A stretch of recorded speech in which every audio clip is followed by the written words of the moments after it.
Usted suele estar alegre, muy alegre, y por momentos tener una enorme tristeza. Cuidado, a usted lo pueden considerar un bipolar, una enfermedad, supuesta enfermedad mental que fue inventada hace aproximadamente 10 años, al grado de que muchos están convencidos de que existe, y eso es mentira. Es un invento. ¿Sabe usted que una vez al año se reúnen los psiquiatras para inventar nuevas enfermedades? Y que después de que inventan las enfermedades, los laboratorios se ponen a trabajar para inventar nuevos fármacos para esas supuestas enfermedades. ¿No me cree? Hoy le voy a presentar la primera parte de 8 de una investigación extraordinaria realizada por la Comisión Ciudadana de los Derechos Humanos de los Estados Unidos. Nos han hecho llegar este documento para ponerlo a su disposición. Es increíble lo que nos están haciendo, especialmente en aquel país, pero México seguramente también está siendo víctima. Tenemos una lucha enorme contra las drogas ilegales. Sin embargo, ¿qué pasa con las drogas legales? Aquellas que usted puede comprar en una farmacia, aquellas que le recetan algunos que no tienen escrúpulos. ¿No me creen nuevamente? Vea usted esta investigación. Y le sugiero algo, grábela cada semana y durante las 8 próximas semanas, porque usted tendrá en sus manos un testimonio histórico y algo que debe de usted mostrar a todos sus amigos. Adelante. Hace más de 40 años, importantes psiquiatras se reunieron en Puerto Rico para planificar su ideal del futuro. We see a developing potential for nearly a total control of human emotional status, mental functioning, and will to act.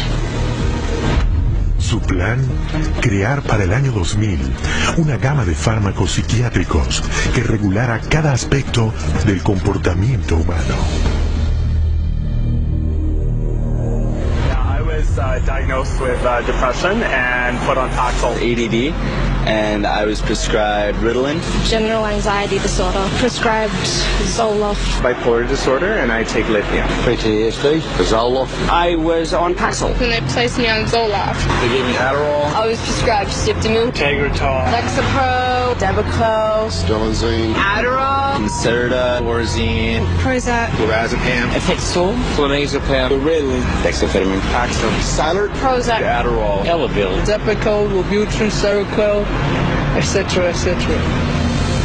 100 millones de personas en todo el mundo toman fármacos psiquiátricos. ¿Cómo ocurrió esto? Los psiquiatras los convencieron de que estaban enfermos. They want you to think you're diseased from birth, and that all those experiences of life, childhood and adolescence and teenage years and adulthood, being a senior citizen, that these are all various stages of disease. Because let's face it, we've all been depressed at one time. We've all been anxious at one time. These are normal emotions that we feel. Every emotional and spiritual problem is reduced to a label. And of course all of those diseases require pharmaceutical treatments. This is big, big business.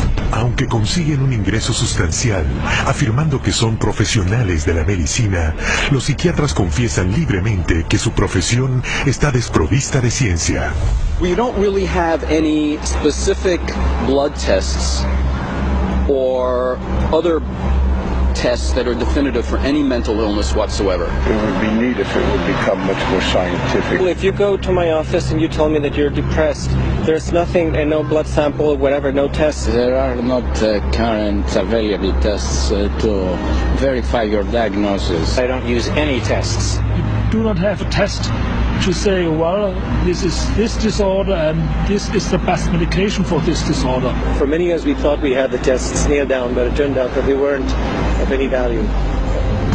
If you don't know what's causing the symptoms, then to give somebody something to alleviate the symptoms is close to impossible. By the time a drug's approved and it hits the general population, we don't know even 50% of the side effects that are involved with that drug. And these pills cause heart attacks and liver problems and immune system problems and lots of other medical problems. So you're playing with fire.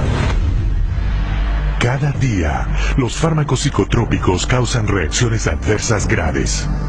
Y aunque los psiquiatras y las compañías farmacéuticas comprenden plenamente los peligros de los fármacos que venden, sus confiados clientes son los que sufren las consecuencias. Everything became worse. Each mood swing was worse. He would have chronic headaches, chronic, nausea, not feeling good. She was very agitated, very, very jumpy. She was having horrible hallucinations. Her personality was disintegrating. Once he started on that drug, the cloud just stayed over him and stayed over him and stayed over him. It got darker and darker. He thought there wasn't anything worth living to kill himself. That was not me. I think that was the drugs. At least I would like to have said, I love you.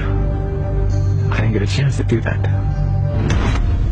Además de dejar incapacitadas a montones de personas diariamente, se calcula que los fármacos psiquiátricos matan a unas 3,000 personas cada mes. Pero los estragos en las personas nunca habrían llegado hasta estos extremos si los psiquiatras no hubieran trabajado mano a mano con las compañías farmacéuticas para promover sus fármacos a los médicos por todo el mundo. Hoy el 70% de todos los fármacos psiquiátricos los recetan médicos de medicina general. ¿Y cómo se consiguió esto? Con mercadotecnia. It's about creating a good story that uses science, that convinces a physician to think about writing a prescription. This is not science. This is incredibly effective marketing. It has nothing to do with science. They're learning every trick in the book. They're evolving into efficient marketing machines. And it's working. There's definitely an unholy alliance between psychiatry and pharmaceutical sales. That's a marriage made in heaven. They're like conjoined twins. They're joined at the wallet. Y con 374 trastornos mentales que llenan el manual de diagnóstico psiquiátrico y más que están por llegar, el negocio está en auge. Las compañías farmacéuticas han expandido su lista de fármacos psicotrópicos de 44 en 1966 a 174 hoy en día. Los 5 fármacos psicotrópicos más vendidos en conjunto dan más dinero que el Producto Nacional Bruto de cada uno de más de la mitad de los países de la Tierra. En total, la industria psiquiátrica se embolsa $1/3 de billón de dólares cada año. ¿Cómo podría haber ocurrido esto? Es una historia de engaños que puede ser difícil de creer, pero que es fatal ignorar.